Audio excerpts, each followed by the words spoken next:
A esta hora saludamos con Alberto Dajic, ex vicepresidente del Ecuador y analista económico. Buenos días, economista, bienvenido a nuestro programa.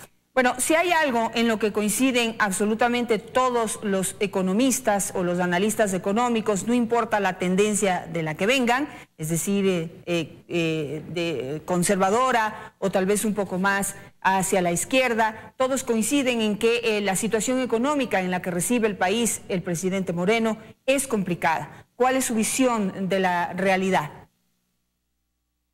Muchas gracias, Janet. Bueno, yo quiero comenzar diciendo que debemos en la economía alejarnos del concepto de izquierda-derecha, porque la economía es una ciencia.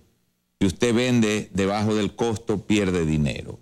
Si usted gasta como ha gastado el Ecuador durante los últimos 10 años, va a tener una crisis como la actual. Si usted no hace las cosas como se deben hacer, se pueden predecir los resultados. Por eso en este programa, con usted, Janet, pudimos, frente a quien era ministro coordinador de política económica, predecir con exactitud que habría una recesión, que la firmamos aquí y que usted luego pudo verificar con el propio ministro que se había dado, que se había cumplido, que se habían caído depósitos, que se había producido esa recesión. Entonces, lo que está ocurriendo en el Ecuador, en lo cual usted dice que de todas las tendencias, los economistas dicen la situación es muy grave, obedece a que la economía es una ciencia y que la situación es muy grave contrasta con la declaración del Frente Económico saliente de que hay una mesa servida. Si la mesa está servida, Janet, el alimento está contaminado y el vino está envenenado. Esa sería la mesa servida que le ha quedado a este gobierno. Es muy grave y como la economía es una ciencia, deberíamos ya en el Ecuador, y muy bien lo que dijo Paul Carrasco, empezar a pensar en objetivos nacionales que trasciendan los intereses políticos. Concertar. La clave ahora es que el señor presidente de la República busque una concertación, busque objetivos nacionales que no dependan de un gobierno, de otro gobierno, de un partido, de otro partido, que sean objetivos del Ecuador, de los cuales no nos debamos apartar para poder salir de esta muy grave crisis. Ahora, no sé si usted coincide que los primeros problemas o los problemas globales que hay que enfrentar son el enorme déficit fiscal y la pérdida de competitividad. Esto lo dice otro economista que también ha estado en este programa y que creo que plantea los problemas digamos, en macro. ¿Usted coincide que deberíamos empezar por allí? Digamos, esos son los problemas principales de donde se devengan los demás problemas económicos que tenemos. La situación es muy compleja. No se trata de una medida, no se trata de un paso, se trata de un completo programa para salir adelante. Ese programa debe fijar 4 grandes objetivos o limitaciones. 1, proteger la dolarización. 2, la estabilidad del sistema financiero. 3, hacer que la recesión sea lo más corta y lo menos profunda. Y 4, que el costo del ajuste que el país va a tener recaiga en el menor grado posible en los más pobres. Con esos objetivos hay que primeramente sincerar las cifras. El presidente de la República tiene la obligación de que el país conozca con exactitud qué es lo que ha recibido. Lo que él ha recibido. Hay una deuda oculta, hay una deuda no registrada, hay atrasos que tienen entidades del Estado, que tiene el IES, que tiene el presupuesto, que tiene Petroamazonas. ¿Cuántos son esos atrasos? ¿Cuánto se debe? ¿Cuánto es la deuda que no se ha registrado?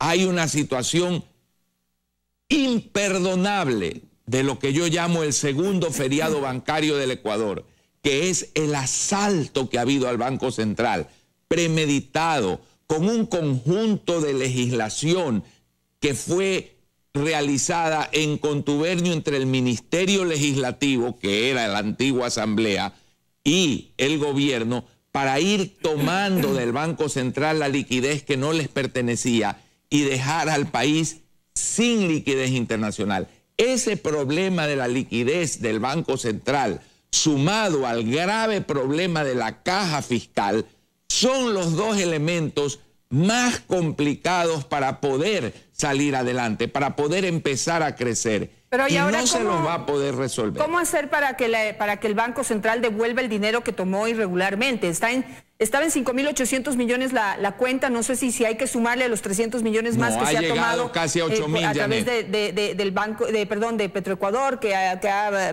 vendido papeles. Es decir, no hay un consenso en cuanto a las cifras. Sí se dice que son 8.000 millones, pero pues también referidos a las cifras del Banco Central iba en 5.800. Janet, usted está en lo correcto en lo que el gobierno directamente le debe al Banco Central. Pero lo que ha salido del Banco Central es más de lo que el gobierno ha tomado. ¿Por qué? Porque también se han entregado créditos para cooperativas, para el Banco del Pacífico, para la Corporación Financiera, para otros usos que son también del sector público. Entonces, el total del hueco es mayor de lo que el gobierno le debe. El total del faltante de divisas, lo que ese Banco Central ha permitido que salga, es mayor a lo que es lo que el gobierno le debe. Para poder resolver eso, es necesario acudir a los organismos internacionales, como en este programa y en muchos otros foros lo hemos dicho hace mucho tiempo. Un programa con el apoyo de los organismos internacionales para lograr ese caudal grande de recursos que permita restablecer el saneamiento de las finanzas públicas. Pero esto, Janet, no es posible sin un cambio del modelo político. El modelo político del socialismo siglo XXI tiene que ser denunciado por el actual gobierno si quiere generar confianza. Tiene que el señor presidente de la República aceptar que ese modelo que ha hundido a Venezuela, al Brasil, a la Argentina, al Ecuador, que tiene sin elecciones, porque prácticamente todo está amarrado en Nicaragua, tiene ya casi una dinastía familiar, ese modelo tiene que ser cambiado políticamente en base a una gran concertación nacional, porque ese modelo político es el que genera este bárbaro modelo económico. Coexisten, son sinérgicos entre ellos para destruir a las sociedades que lo adoptan. Pero bueno, digamos, ese tendría que ser también un proyecto que el presidente Moreno debería ir implementando, ir saliendo del socialismo del siglo XXI e ir entrando a otra propuesta que no sabemos cómo se va a llamar, cómo se va a denominar y qué características va a tener. Pero en este momento hay problemas realmente actuales, puntuales, que hay que resolver para poder empezar a sanear la economía. Y yo me pregunto, por ejemplo, cómo van a reemplazar o a solventar el tema de que ya se quedan sin 1.400 millones de dólares producto del IVA y 1.300 millones de dólares producto de las salvaguardias. Ese dinero ya no entra a la caja fiscal, ya no hay para gastar ese dinero como se ha venido gastando hasta ahora. ¿Cómo lo van a reemplazar? ¿De dónde va a salir ese dinero? Mire la gravedad y por lo tanto la necesidad de urgentemente recurrir a los organismos internacionales para obtener un paquete financiero de apoyo. Se bajan las salvaguardas, se baja el IVA. Obviamente hay un estímulo para importar, porque se están abaratando las importaciones. ¿Dónde están las divisas si el Banco Central las ha desaparecido? Entonces se pone una presión para importar, no hay divisas para importar, o si se importa se le quita la pequeña liquidez que tiene el Banco Central, caemos en mayor recesión. Eso es lo que nunca se entendió en este modelo socialista del siglo XXI. Cómo el equilibrio de la economía se lo tiene que entender en su conjunto y no con sueños de perro, como decía algún político en el pasado, no con estas ilusiones de gente que no tiene la más mínima experiencia o conocimiento de la realidad. Es decir, solamente entonces, tenemos... no hay alternativa que no sea buscar un acuerdo con organismos internacionales. ¿De dónde va a salir el dinero, Janet? Bueno, ¿de dónde? Aquí se ha planteado dos alternativas. La que plantea usted, que es endeudarse más, que no sé hasta qué punto el país pueda seguir incrementando su deuda externa. Y por otro lado, decían, de algún otro impuesto nos van a cobrar para poder compensar esos 2.700 millones de dólares que les faltaría para poder sustentar el gasto que ya tienen y que no han reducido. El impuesto se vuelve más recesivo.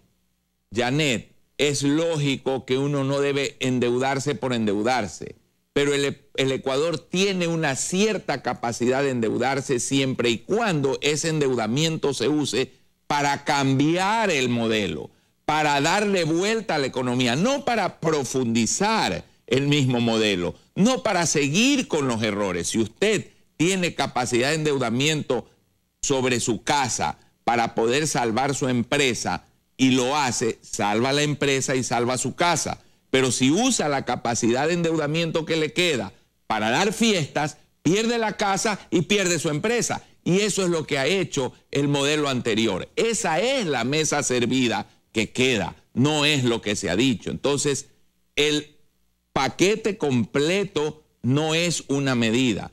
Además de ir a los organismos internacionales, hay que reestructurar deuda, hay que utilizar titularizaciones. Eso lo hemos hablado aquí, lo hemos dicho en muchos foros. En la Universidad Espíritu Santo hemos hecho planteamientos completos sobre cómo sacar al país adelante, pero no se los ha querido escuchar, se los ha ignorado. Y bien decía Paul Carrasco, la necesidad de diálogo, la necesidad de escuchar a todos los sectores se vuelve fundamental. Concertar políticamente. Este problema económico, Janet, no es solamente económico, es fundamentalmente un problema político, un problema de dirección del país, un problema de orientación del país, un problema de objetivos nacionales. Y allí está otro problema, y con esta pregunta termino. Le ruego sea muy breve para contestarme esta consulta, pero mientras no se han resuelto los temas macro, que son gravísimos y que nos tienen pues en este momento,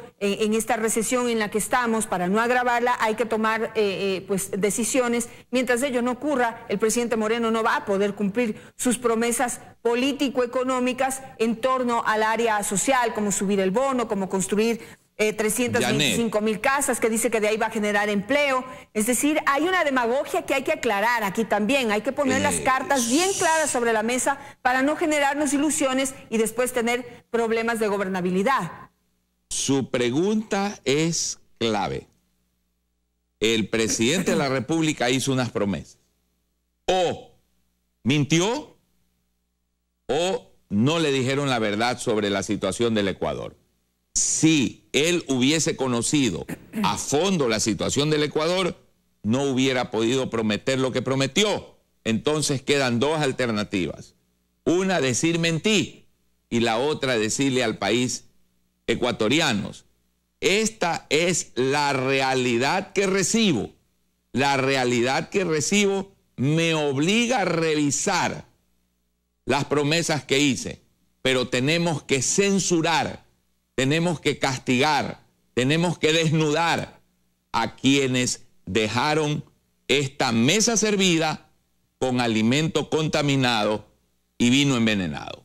Perfecto, con eso me quedo. Muchísimas gracias, economista, por estar esta mañana con nosotros.